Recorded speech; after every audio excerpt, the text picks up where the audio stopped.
یہ نعمان کی حیرت انگیز کہانی ہے جو آپ کی آنکھیں کھول دے گی۔ ایک نوجوان نعمان بہت ذہین اور باصلاحیت تھا۔ وہ درست سمت جا رہا تھا۔ ایک غلط دوست کے بہکانے پر وہ غلط صحبت میں چلا گیا۔ غلط صحبت نے اسے جرم کی دنیا میں دھکیل دیا۔ وہ چلتے چلتے وہاں پہنچ گیا جہاں ایک دن پولیس نے گرفتار کر کے اسے ہتھ کڑیاں لگا دی۔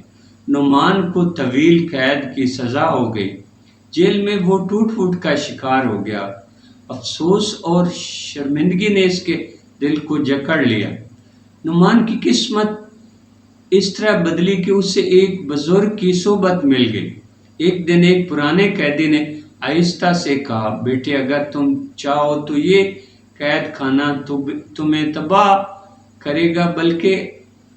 نہیں کرے گا بلکہ نیا انسان بنا دے گا۔ یہ جملہ نعمان کے دل میں اتر گیا۔ اس نے فیصلہ کیا اب وہ خود کو بدلے گا۔ نعمان نے جیل کی لائبریری میں کتابیں پڑھنا شروع کر دی۔ دن رات محنت کی، تعلیم حاصل کی، سوچ بدلی، نظریہ بدلا۔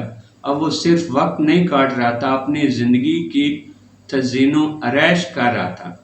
کئی سالوں بعد جب وہ آزاد ہوا تو وہ صرف ایک قیدی نہیں تھا بلکہ ایک تعلیم یافتہ، با کردار اور با ہمت انسان بن چکا تھا۔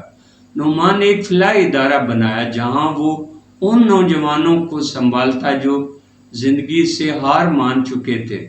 اس نے انہیں بتایا کہ زندگی ختم نہیں ہوئی، بس نیا رخ درکار ہے۔ چند سالوں بعد نعمان کی کہانی دنیا بھر میں مثال بن گئی۔ اسے ایک بین الاقوامی ایوارڈ دیا گیا۔ اس پر لکھا تھا، روشنی کا سفیر۔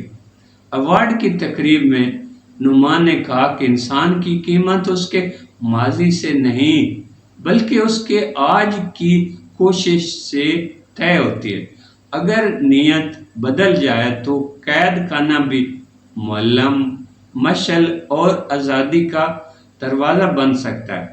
میرے دوست، زندگی کبھی کبھی ہمیں اندھیروں میں دھکیل دیتی ہے، لیکن انہی اندھیروں میں روشنی کی کرن چھپی ہوئی ہوتی ہے جو صرف اسے نظر آتی ہے جو ہار ماننے سے انکار کر دے۔